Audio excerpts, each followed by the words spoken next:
You want me to cancel our trip to Greece because of your doctor's appointment? That's what my daughter said when I asked if she could drive me to chemo. I didn't ask for much, just a ride. 40 minutes each way.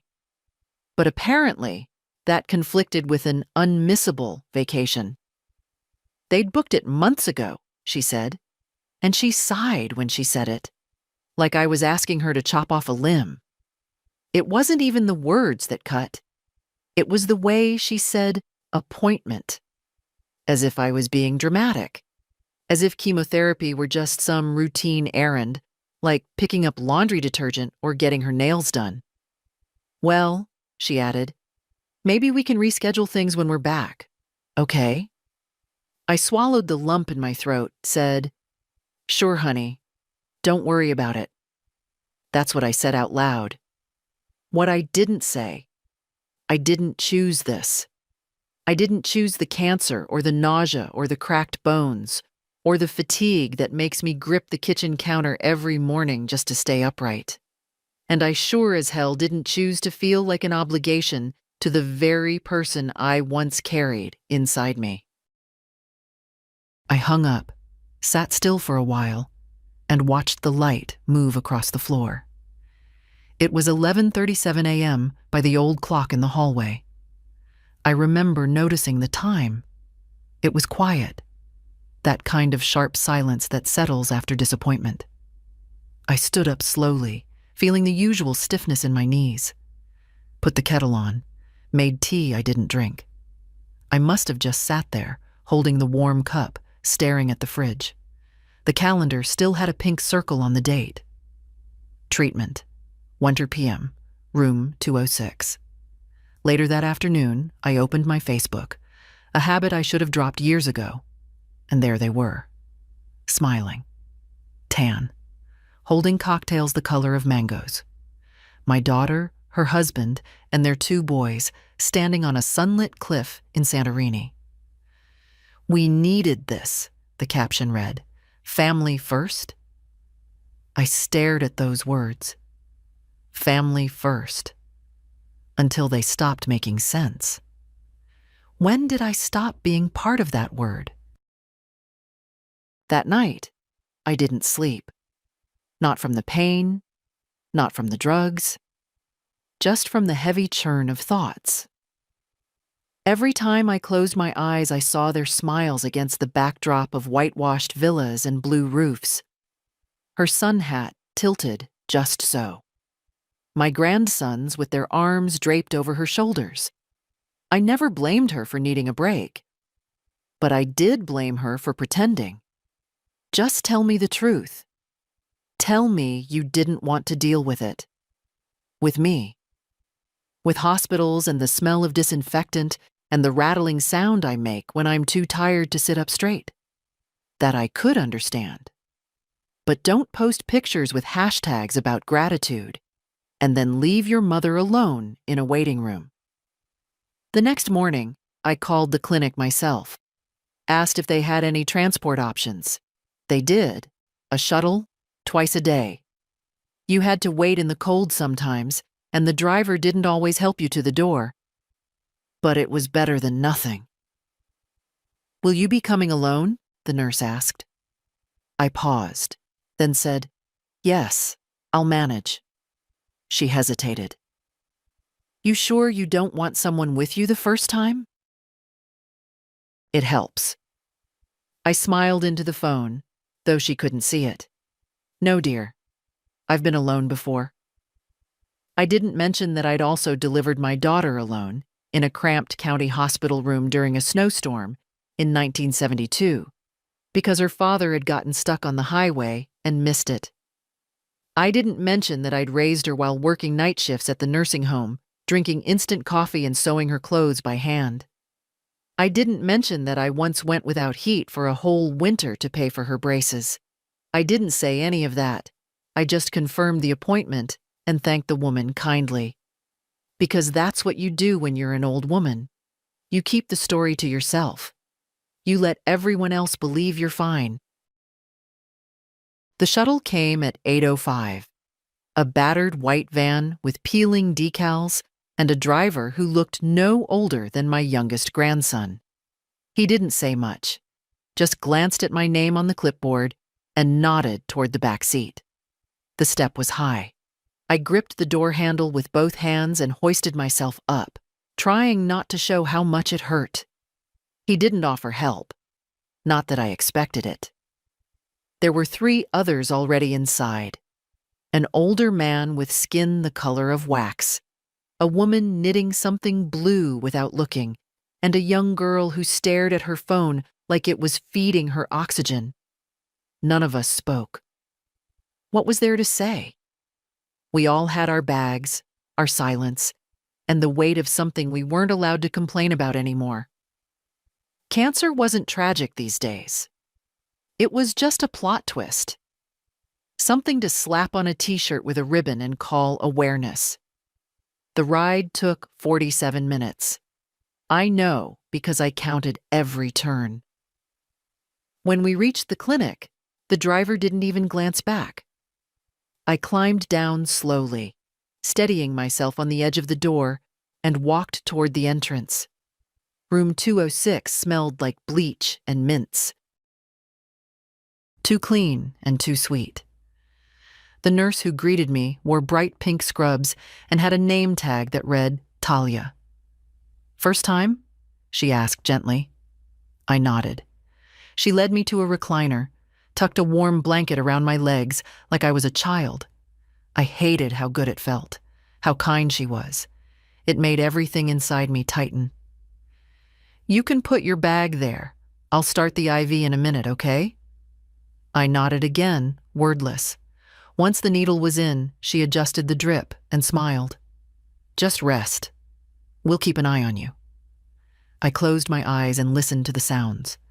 The steady beep of machines, the low hum of voices, a cough, a sigh, a soft click as someone flipped a magazine page.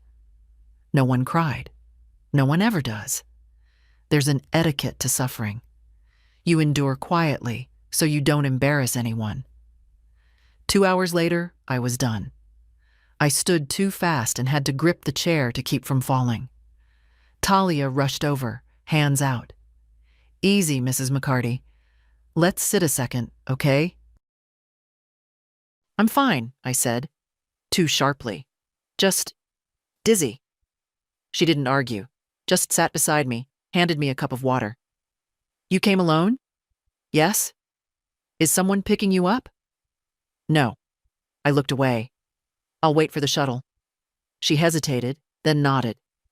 "Okay, we'll make sure you're steady before you go." Kindness again. Too much of it, and I'd break. I sat in the waiting room afterward, sipping the water, watching the parking lot through the glass. SUVs and sedans pulled in and out, spouses leaning on each other, a man holding his wife's purse while she adjusted her wig. And I sat alone, a paper cup crumpling in my hand. When the shuttle finally came, the driver looked bored. "You McCarty?" "Yes." He opened the door, didn't speak again until he dropped me off. At home, I kicked off my shoes and sat in my kitchen, staring at the backsplash I'd tiled myself 20 years ago. The grout lines weren't perfect, but they'd held. So had I. For a long time. I checked my phone. No messages. Not from her. Not from either of the boys. I didn't expect flowers or confetti, but maybe a "how'd it go, Mom?" wouldn't have been too much. I scrolled again, and that's when I saw it. More photos. This time they were on a boat. My daughter in a flowy sundress. Her husband in swim trunks, holding a glass of wine. My grandsons doing cannonballs off the side into a cerulean sea. The captions said, "Living our best life. Family bonding, are grateful." I stared at that last word, grateful. And something in me, quiet for years, stood up. I'd made excuses. For decades. For her tone, her distance, her forgetfulness. "She's busy," I used to say. "She's stressed." "She means well." But there's a line. And today I'd crossed mine. Not in anger, Not yet. In clarity. That night, I took out the old photo box from the top shelf in the hallway closet. Not the albums. They were for visitors, tidy and curated. The box was for me. Untamed, scattered, full of corners and creases and truth. I sat at the kitchen table with a blanket around my shoulders and spread the memories out like cards in a game I'd never learned to win. Here was one of me holding her, wrapped in a hospital blanket. June 12th, 1972. I remember the heat that day. No air conditioning in the ward, just a single fan creaking on its base. She was red-faced, screaming, a little bundle of fury and need. I was 25 and terrified. Her father had gone missing for 3 days, showed up drunk and barefoot at the hospital just after they stitched me up. I didn't leave him right away. That came later. 3 years later, in fact, after he slammed a door so hard, the glass shattered and cut my arm. I packed a bag, picked her up, and left while he slept. There was a picture of our first apartment after that. Second floor, crooked porch, radiator that hissed like a snake. She was 4 in that photo, sitting on the kitchen counter, dipping a spoon into a mixing bowl. We'd been making pancakes for dinner, not because it was fun, but because flour, eggs, and water were all we had. I remember her laughing, sticky batter on her chin. I remember working double shifts at the hospital, missing her school plays, coming home to find her asleep in front of the TV, clutching a blanket I'd crocheted out of leftover yarn. The next photo was her high school graduation. She was beaming, hair done up in curls. I stood beside her, a little heavier back then, in a thrift store dress I'd hemmed by hand. Her father didn't show up. I remember how tight her grip was on my arm as they called her name. Then came college. First acceptance letter, first dorm move-in, the goodbye hug that lasted too long. I cried the whole drive home. She didn't come back for Thanksgiving that year. Said she had papers to write. I believed her. I kept believing her. When she started her job in Boston and called once a month. When she met that man and didn't tell me until they'd already moved in together. When they eloped instead of having a wedding. When the boys were born and I was only invited to the christening because her husband's mother couldn't make it. Every time I felt the sting, I told myself it was fine. She's busy. She's doing her best. She doesn't mean to forget. But the truth was in these photos. Not just in who was present, but in who wasn't. As I sorted through the images, I realized how many had only one adult in them. Me. She was in the photos, but never behind the camera. I'd done this alone, not perfectly. God knows I made mistakes. I was impatient, stubborn, sometimes too tired to listen. But I'd shown up. Every damn time. And now? I couldn't even get a ride to Chemo. Not because they were working. Not because of illness or emergency. But because they were sipping cocktails in the Aegean Sea. Tagging themselves with gratitude. I gathered the photos back into the box with trembling hands. Not from sadness. From something older. Older than grief. Older than guilt, rage, not the shouting kind, not the dramatic kind, the cold, silent kind, the kind that clears the air, that makes things visible. I made myself a sandwich I didn't finish, took 2 painkillers, went to bed and lay there in the dark, listening to the house breathe. This was the home I'd kept together through decades of storms. Now I had to decide what it was still worth, and for whom.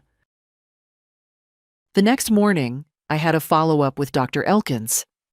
I didn't want to go, not because I was scared of bad news. I already knew the news was bad. I didn't want to go because I didn't feel like pretending. Pretending to be hopeful, pretending to be grateful, pretending to be part of a system that wraps suffering in polite conversation and calls it resilience. But I went. Same shuttle, same driver, different passengers this time. An older couple holding hands, a man in a suit who looked too young and too healthy to be in that van. We all sat in silence. At the clinic, Dr. Elkins greeted me with his usual warm eyes and dry mouth. "Jeanette," he said, "thanks for coming in. We got the results from your last labs." I nodded, sat down. He clicked through the chart on his monitor. "The markers are holding steady. That's good. We'll continue with the same protocol for now." He paused, looked at me gently. "How are you managing with support? Do you have help getting to treatments?" The question caught me off guard. I opened my mouth to lie. It was habit by now. But something stopped me. "No," I said. "Not really." He turned his chair toward me. "Do you want me to arrange transport through the oncology social worker? There are options." I shook my head. "I'm managing, but thank you." Managing. That word again. It was the senior citizen version of fine. A soft word we use when we don't want to explain ourselves. He didn't push, just nodded, scribbled something, then said, "You know, the first few treatments are the hardest. You'll feel it more before it gets better. I'd recommend keeping someone nearby for the next one, just in case." I smiled politely. "I'll consider it." He knew I wouldn't. Afterward, I went to the waiting room to sit for a minute before calling the shuttle again. That's when I saw her, Patricia, my neighbor from 3 doors down. She was sitting with her husband, Harold, who wore a cardigan even in summer and walked with a cane. Patricia spotted me first. "Jeanette?" "Oh, sweetheart. I didn't know you were coming here." I tried to hide the fatigue. "Second round today." She stood and hugged me. Soft, warm, lavender-scented. I hadn't realized how long it had been since someone had hugged me. "We're here for Harold's follow-up," she said. "Colon cancer. He's doing better, but the drive tires him." Her voice softened. "You come here alone?" I nodded. "You shouldn't," she said firmly. "That's not right." I didn't answer. "You call me next time," she said. "Or Harold'll drive you. Won't you, Harold?" He smiled gently. "Course I will, if she doesn't mind the car smelling like mints and cough drops." I laughed. For the first time in days. Real, shaky laughter. It was strange. I'd raised a daughter who left me behind, and here was a woman I barely knew offering more in one moment than my own blood had in months. When the shuttle arrived, Patricia walked with me to the curb. She didn't say much, just squeezed my hand and said, "You're not as alone as you think." I nodded, climbed in, and watched her disappear behind the clinic doors. That night, I sat with that moment longer than I expected. A woman with no obligation to me had made space in her life without hesitation. No hashtags, no empty gestures. Just a hand, offered quietly. It wasn't everything, but it was enough to remind me what dignity looked like. The next morning, I opened the drawer in the hallway table. The one I hadn't touched in years. It stuck at first. The wood swollen from seasons of humidity and silence. Inside were envelopes, dozens of them, receipts, bank statements, copies of checks I'd written over the last 30 years, tuition payments, car repairs, down payments, medical bills not mine. I took them all out and spread them across the dining table, watching the paper form a history no one else had read. There was the check I wrote when they bought their first house. $50,000 labeled gift because her husband had insisted it couldn't be a loan. It's awkward if it's a loan, Jeanette. Let's not do that. There were the receipts from the orthodontist. I paid for both boys' braces, and the school uniforms for that fancy private academy, and the new roof after the hurricane, and the SUV when her husband got promoted. He needs to look the part, she said. Each sheet was a silent transaction, a thread that had kept me tethered to them. I'd told myself it was generosity, that I was helping, that this was what mothers did. But now, under the fluorescent light in my kitchen, it felt more like tribute. A tax I paid for their approval, for a seat at the table, for the illusion that I still mattered. I found the card they'd sent for my 75th birthday. A generic Hallmark greeting. No message inside. Just love, Melissa and Tom. No thank you. No, I remember. No, I'm glad you're still here. Just ink on cardstock. Just enough to pretend. I gathered the papers into a neat pile. Then I took out a clean legal pad and started making 2 lists. What I gave, what I got. By the 3rd page, the contrast was unbearable. I gave stability, security, unquestioned support. I got cancellations, delays, lies, not always, not right away, but slowly. A quiet erosion of care, like a shoreline vanishing grain by grain while no one looks. I closed the pad and sat there for a long time, watching the birds peck at my lawn through the window. There was still a whisper in my head. She's your daughter. You can't just walk away. But another voice had started to rise, firmer, steadier, older than the whisper. And you are a person, not a purse, not a ghost. A person. That voice didn't shout. It didn't need to. It had waited decades to speak. I didn't sleep that night. Not from the pain, not from the treatment. I sat in the living room in my robe with a glass of water I never drank, listening to the house creak and sigh as it settled. It was the sound I used to love, the sound of something familiar, something mine. But that night, it felt different. Not comforting, not safe, just hollow. Around 2 a.m., I walked into the spare bedroom, the one I'd kept made up all these years. For visits, I used to say. But no one had slept there in over 5 Christmases. I opened the closet, pulled out the fireproof safe and set it on the floor. The combination came back to me by muscle memory. A click, another, and it opened. Inside were documents. The deed to the house, the will, the power of attorney I'd signed 5 years ago, giving my daughter full control over my medical and financial affairs if anything were to happen. I'd signed it because she insisted. Mom, it's just a formality. Everyone our age does this for their parents. I believed her. But now, looking at that paper, I saw it for what it was. A silent surrender. A quiet erasure of my autonomy, signed in blue ink on a Thursday afternoon. I picked up the folder and set it on the kitchen counter. The next morning, I called my lawyer. Esther Greenwald, she answered. Her voice hadn't changed. Brisk, intelligent, no time for nonsense. Esther, it's Jeanette McCarty. I need to make some changes. She paused for half a breath. What kind of changes? All of them. By 11:30, I was in her office. She offered coffee. I declined. We sat across from each other like we had years ago when I'd first set up my estate.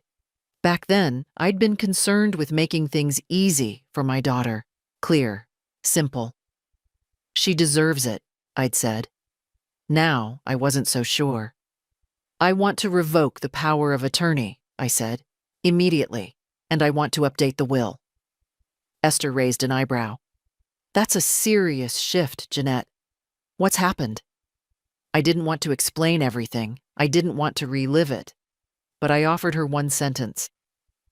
She left me alone for chemotherapy so she could drink wine in Santorini.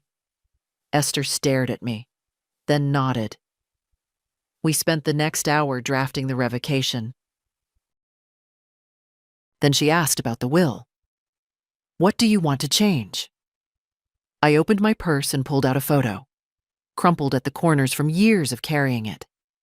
My grandson, Henry, 12 years old, smiling with both front teeth missing, a grin full of hope and mischief. This boy, I said, he's the only one who still sees me. Esther nodded again. Understood. I changed the will, set up a trust, removed my daughter's name from everything except one line.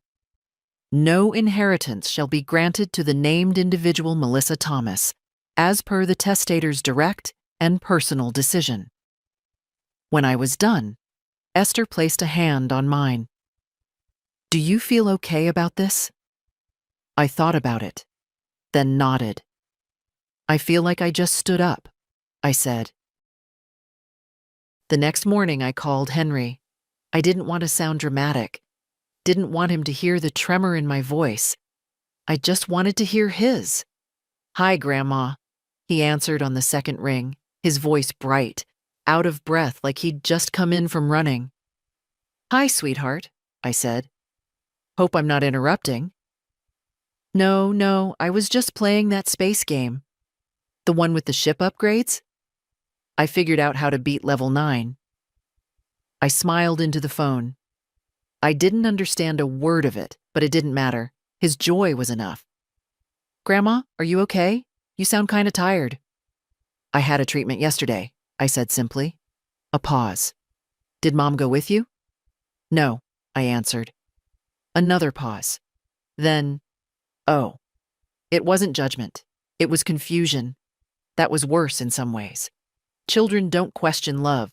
They assume it's just there, like oxygen. He was quiet a moment, then said, I wish I lived closer. I'd go with you. Tears pressed behind my eyes.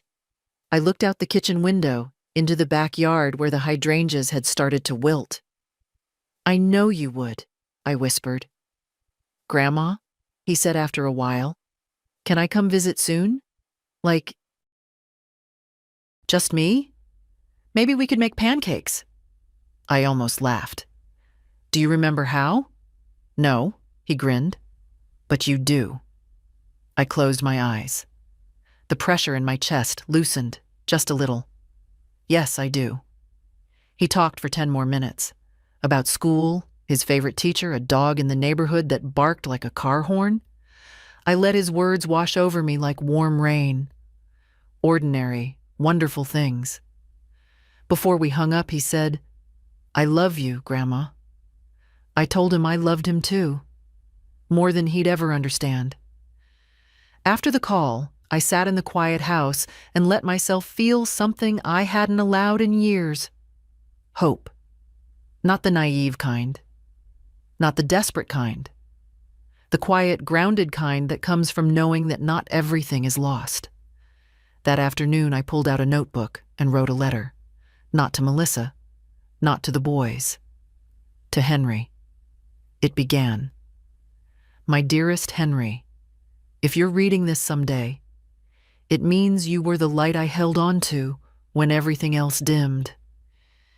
You made me feel seen in a world that had learned to look past me.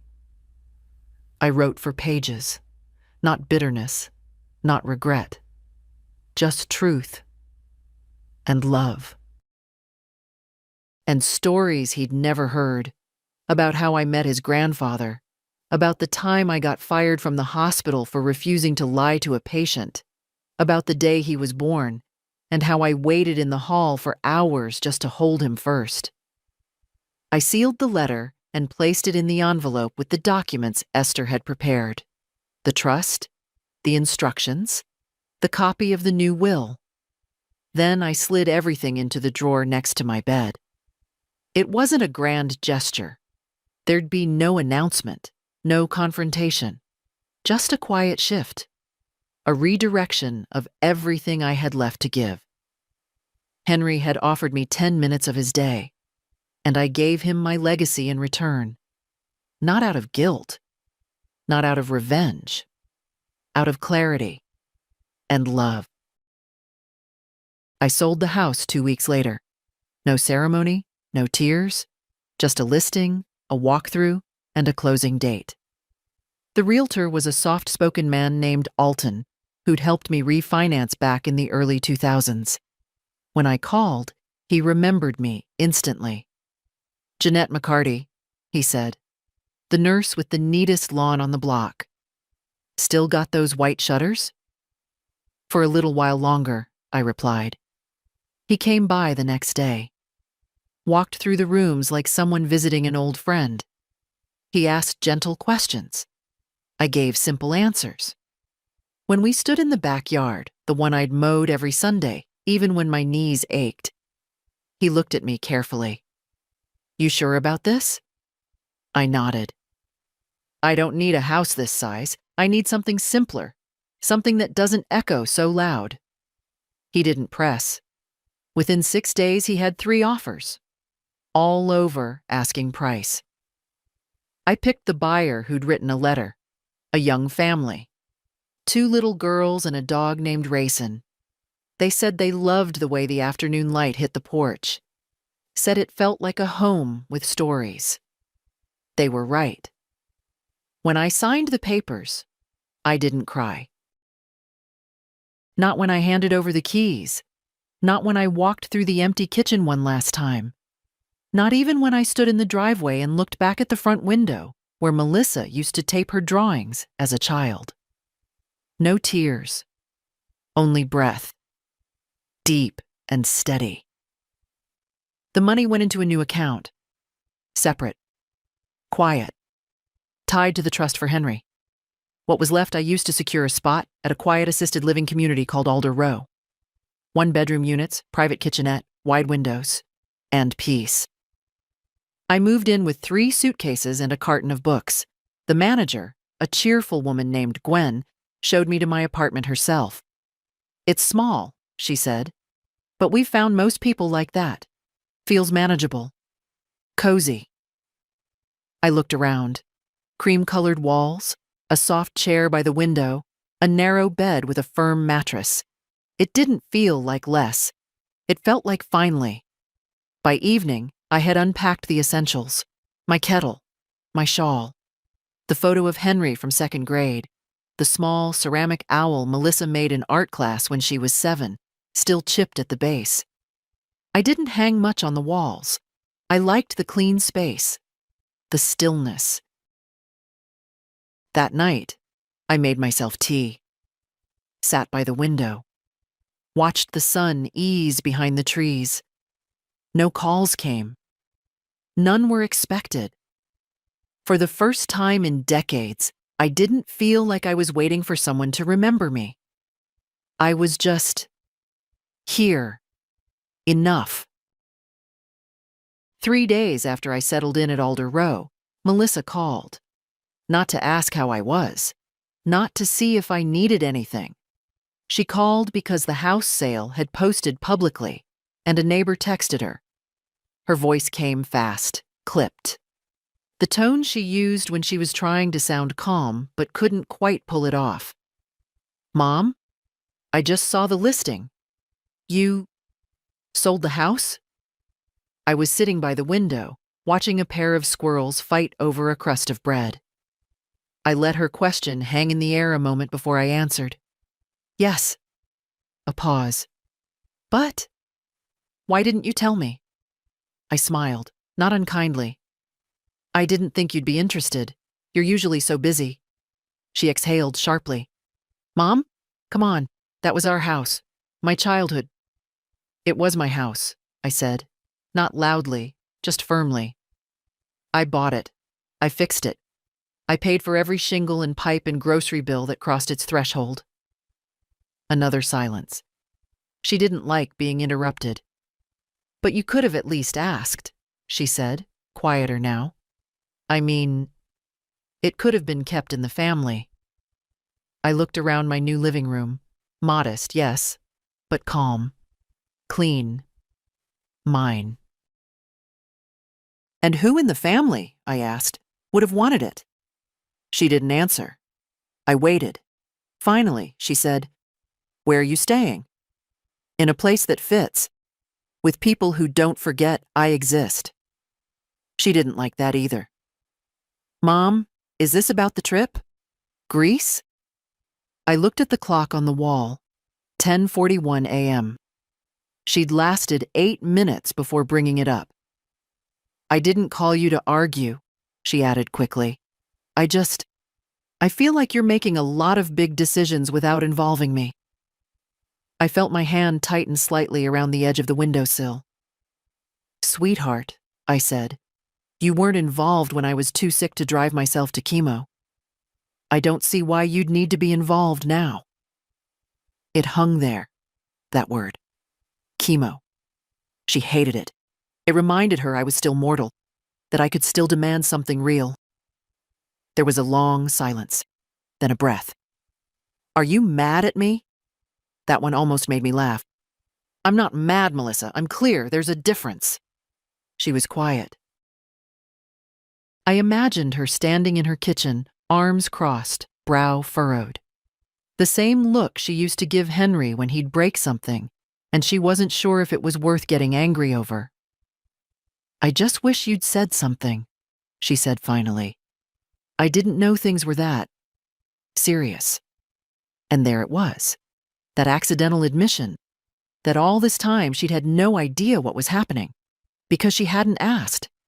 I didn't say anything. She cleared her throat. "So, are you okay at least? Where you are?" I looked around the room. Light. Quiet. A single orchid blooming on the windowsill. "I'm better than I've been in years," I said. And I meant it. We ended the call shortly after.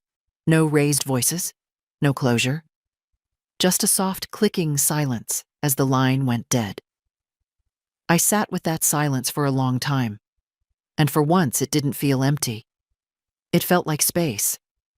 Room to breathe. Room to begin again. I began packing long before the moving truck came. Not things. I had little left that felt essential. But habits, thoughts, old rehearsed excuses. The apartment at Alder Row filled up slowly. A book here, a cup, a sweater draped over the arm of a chair. I didn't rush. For once, I let the space tell me what it needed, not the other way around. Every morning I made tea, sat by the window, watched the light move across the floor like a silent guest. I'd never known how peaceful 9 a.m. could be when no one expected anything from you. I saw Gwen most mornings in the common room. Sometimes we exchanged a few words, sometimes just a nod. She never pressed, and I was grateful. There's a special kindness in people who know how to leave space around you. A week in, Henry called. "Grandma," he said, "Mom's kind of freaking out." I smirked at the ceiling. "Is she now?" "Yeah. She said you're not answering her texts, and that you changed your will or something. Is that true?" I didn't lie. "It is." Silence. Then, "Why?" I closed my eyes. Not because I didn't know how to answer, but because I wanted to answer right. "Because I needed to protect what mattered," I said. "And lately, Henry, that's been you." He didn't say anything at first. Then I heard him sniffle, just once. "I didn't do anything." "You didn't have to. You showed up. You called. You cared. That's more than anyone's done for me in a very long time." Another pause. "Are you mad at Mom?" I thought for a long moment. "No. I'm tired of waiting for her to be someone she never tried to be." "Grandma, I'm not telling you to pick sides," I added gently. "But I am telling you this. When someone shows you they don't value your time, your health, your presence, you have a right to walk away. He was quiet. Then, "Can I still come visit?" I laughed softly. "Of course, the guest chair is already broken in." He chuckled. "Good. I was worried I'd have to stand." We talked a little longer about school, his new math teacher, a girl who borrowed his notes and never returned them. I listened with the kind of attention I used to give patients in hospice. Full, still, present. After we hung up, I opened my top drawer, took out the sealed envelope with his name on it. I added a sticky note. Updated trust information inside. When you're old enough, open it. Love you. Then I closed the drawer. Later that day, I walked down to the mailbox. My knees protested, but I ignored them. The breeze was cool, the sky soft and unthreatening. The woman from 2B passed me on the sidewalk. She nodded. "How are you settling in?" "Like a tree that finally found the right soil," I said. She smiled. "That's a good feeling." It was. I no longer had a hallway full of forgotten birthdays. No more refrigerator magnets holding up photos of people who never called. No more waiting. I was somewhere new, somewhere small, but mine. And that, after everything, was enough. She showed up without warning. No call, no text, no announcement. Just her tall figure in a beige coat at the glass doors of Alder Rose lobby, her hand clenched around a designer purse like it held her dignity. Gwen knocked gently on my door. "Jeanette? There's a woman here. She says she's your daughter." I didn't react. Just placed my cup of tea down and stood. My heart wasn't racing.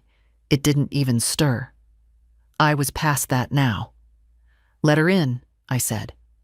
Melissa entered with the awkward energy of someone used to controlling a room and unsure how to handle it when the room didn't respond. The door closed behind her. She glanced around, taking in the neat little apartment. The teacup, the blanket, the chair. I watched her catalog it all in her mind. She didn't sit. "You could have told me," she said. No greeting, no smile. "I did," I replied. "On the phone." She frowned. "No, I mean before you made all these changes. The house, the will, the account. I had to hear it from Henry." I raised an eyebrow. "So you did talk to him?" She folded her arms. "Of course I did. He's upset, confused." "No," I said gently. "He's clear." "You're the one who's confused." Her mouth tightened. She looked down at her shoes, then back up. "Why now?" she asked. "Why pull away like this after everything we've done for you?" I almost laughed. "What you've done for me?" I asked, voice calm but sharp. "Melissa, what have you done? In the last 10 years? Name one thing." She opened her mouth, closed it. "I bought your first house," I continued. "Paid for both boys' school. Covered bills when your husband lost his job. Watched your kids when you went on retreats. Sent groceries, money, checks, without you asking. And what did I get in return?" She didn't answer. I got ignored, forgotten, dismissed. I got phone calls on Christmas morning that lasted 90 seconds. I got excuses. And then, when I asked for one small thing, a ride to chemotherapy, I got a text from you saying you were busy, that you had a trip planned. Her voice rose. It was one trip. It was the only one that mattered, I snapped. Because I didn't need help with a chore. I needed you to act like a daughter. She stared at me, stunned, then softened her voice. I didn't realize how serious it was. "No," I said. "You didn't care enough to ask." Silence pressed between us. Then she stepped closer. "Mom, we can fix this. Just undo whatever you signed. You can move back. I'll help more, I promise." I tilted my head. Now that the money's not coming your way, you suddenly remember I exist? Her face flushed. That's not fair. It's accurate. She sighed, then tried a different tone, softer, wounded. So that's it? You're cutting me off? You're punishing me? No, I said. I'm releasing myself. She blinked. From what? From being someone's backup plan. From being the invisible woman behind every check you cashed and every ride you didn't offer. From the lie I told myself. That love meant loyalty, no matter how little I got in return. Her lips parted. She looked younger all of a sudden. Lost. She whispered. I didn't think you'd ever really walk away. I didn't think you'd ever make me want to. That landed. She blinked hard, but didn't cry. I walked to the door. Opened it. Henry will always be welcome, I said. You'll have to decide if you want to be a part of someone's life without owning it. She stood frozen for a moment, then stepped into the hallway. I'll call you, she said. I didn't answer. I simply closed the door. And for the first time in my life, it didn't feel like I was closing it on family. It felt like I was opening it to myself. That night, I wrote a letter. Not one to send. Not for Henry. Not for Melissa. Not even for the lawyer. It was for me. I sat at the little desk by the window, the lamp casting a soft golden cone across the paper. My hands ached, the joints swollen from age and medicine. But I wrote anyway. Slowly. Intentionally. To the woman I used to be, I began. You tried. God, you tried. For decades you gave and gave, thinking that love was something you could earn, if only you sacrificed enough. You believed that being needed was the same as being valued, that keeping quiet was a kind of grace. The pen moved with steady rhythm, scratching truth into the page. You told yourself that disappointment was just part of the deal, that you were lucky, that other women had it worse, that Melissa meant well. But here's what I want you to know now. You were never a burden. You were never too much. You were just too convenient. I paused, looked up. The night beyond the glass was quiet. A single moth flitted near the porch light below. There is a price to silence, I wrote, and you paid it for too long. So I'm writing this now, not out of bitterness, but because you deserve the truth. It wasn't your fault. You were always enough. The tears came then, not sobs, not loud, just slow and quiet, slipping down like old grief unlodged by the right touch. I folded the paper when I finished, slipped it into the drawer. No envelope, no ceremony. A letter to the self I'd neglected. The woman who carried everyone else's weight while forgetting her own spine. The next morning, I felt lighter. I took my walk around the garden path behind Alder Row, nodded to a few other residents. I noticed I stood a little straighter. No one would have seen it. No one knew what had shifted. But I did. At lunch, I sat with Lorraine from 1C and Mr. Appleton, who always brought his own silverware because he said the plastic made food taste like glue. We didn't talk about anything important, just tomatoes and how the weather had fooled everyone this spring, but it felt warm. That evening, Gwen came by with a small stack of mail. One for you, she said, holding it out. It was a card, plain white envelope, no return address. Inside, just a line in messy, over-inked ballpoint. I'm sorry I failed you. No name. I didn't need one. I placed the card on the counter and left it there.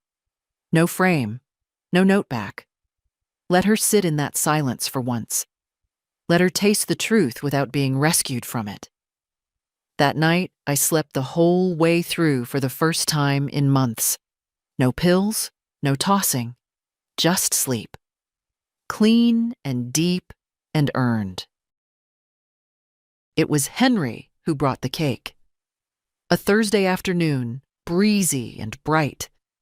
I was in the middle of repotting my one stubborn geranium when I heard a knock. I opened the door and there he was. Taller than I remembered, shoulders broadening, a light dusting of sun across his nose, and in his hands, a bakery box tied with twine. "Happy no reason day," he grinned. I laughed. Really laughed. The kind that shakes your ribs a little and makes the back of your eyes warm. "What's the occasion?" I asked, stepping aside. "Nothing, or maybe everything," he said. "I just missed you." We sat in my little kitchen. I made tea. He cut generous slices of something chocolate and rich. We ate like we had no one watching, like the world could wait. He looked around.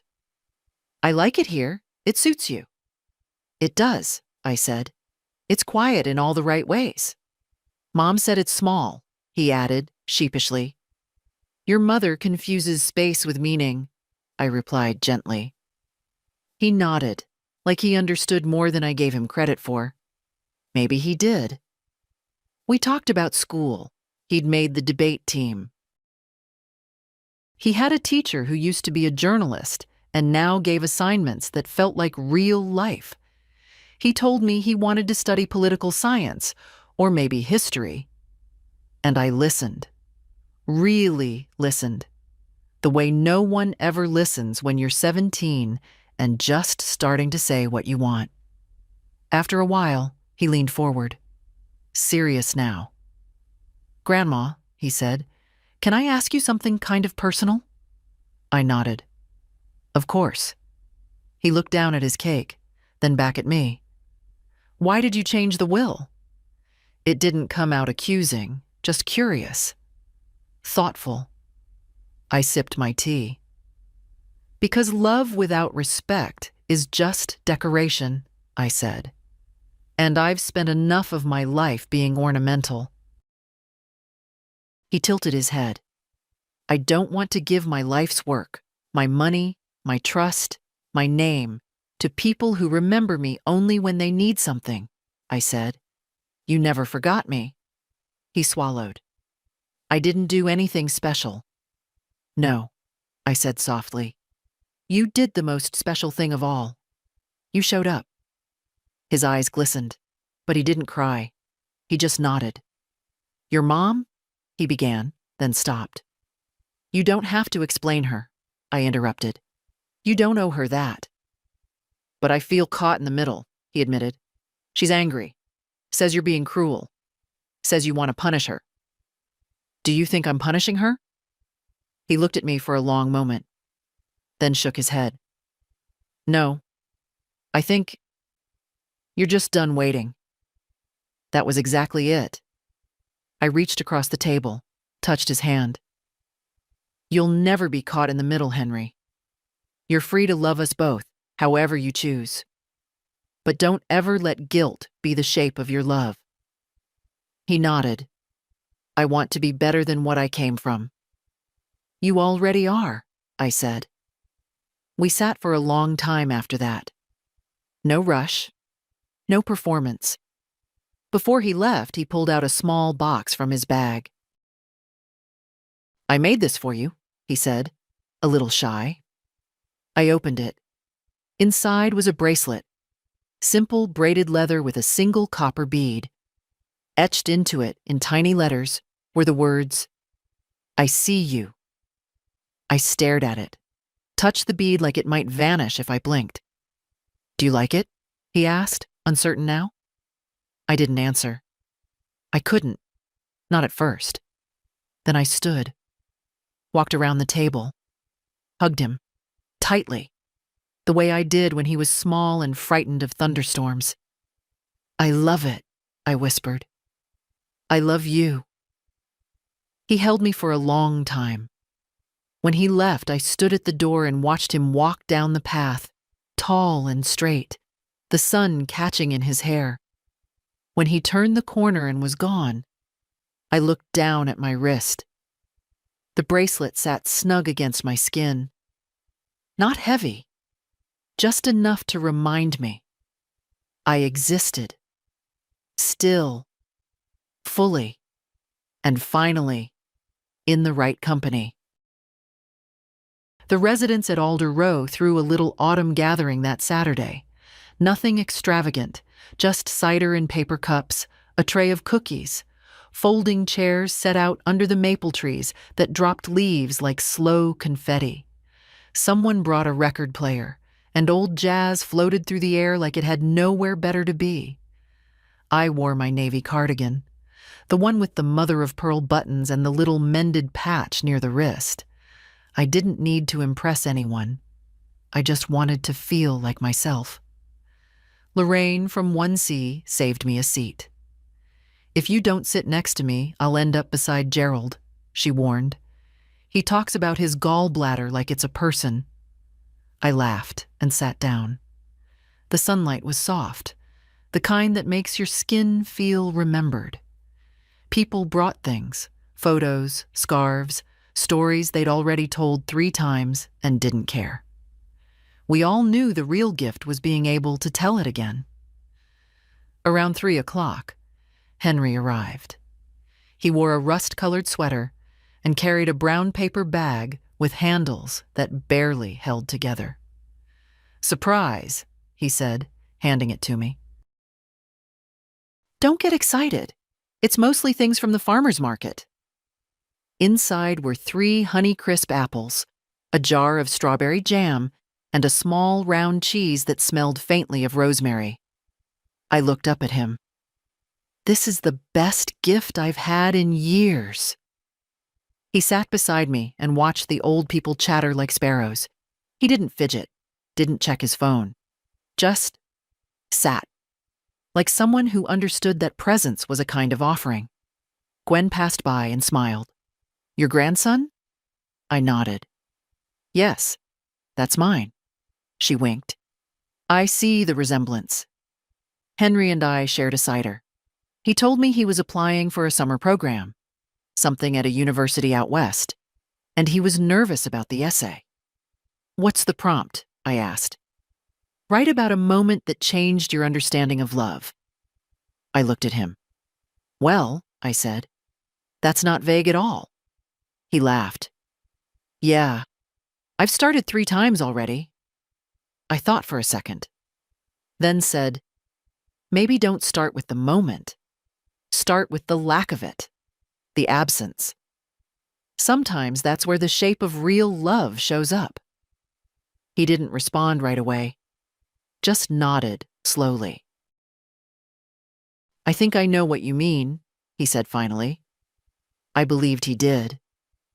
As the sun dipped lower, someone turned up the music just slightly. A saxophone wandered its way into a tune I almost recognized.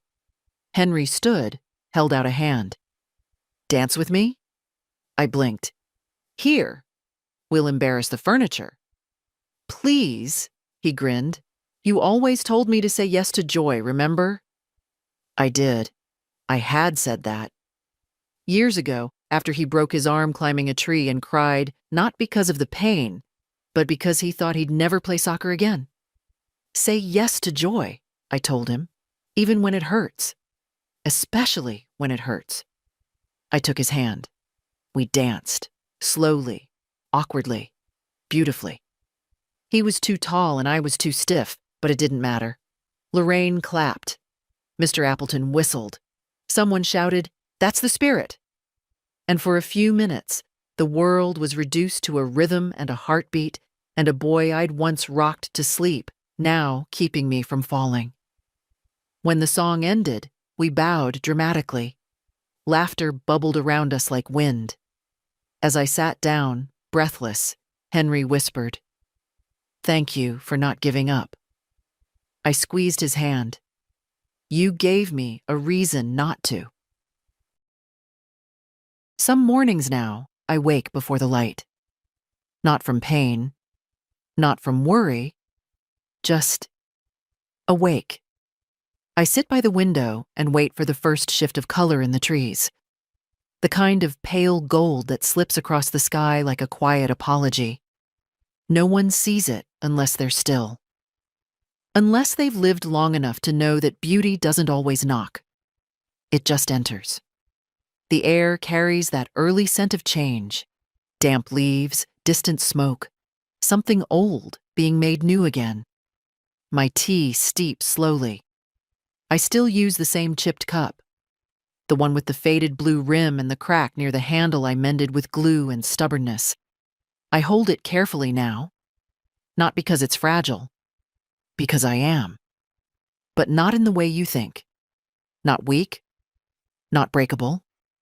Just weathered. Proven. I no longer measure my life by who checks in or who doesn't. I don't look at my phone for messages that never come. I don't set places for people who've made it clear they're only passing through. I set one place now. For me. Some days, Henry calls. Some days he doesn't. But when he does, it's never out of obligation. It's always real. I see the difference now between presence and performance. Melissa never called again after the letter. She hasn't visited. Not yet. And that's all right. Because I don't need an apology to close a chapter. Sometimes the clearest ending is silence. The manager at Alder Row asked if I'd help new residents settle in, show them around, share how I made the space feel like home. I said yes. Not because I'm healed, but because I'm healing. Slowly. Fully. On my own terms. I spend my afternoons reading, writing letters. Not always to people. Sometimes just to the air, to the girl I used to be, to the woman I became in her place. There's a quiet pride in choosing yourself after a lifetime of being chosen last. A gentle, private triumph in saying, enough, but never too late.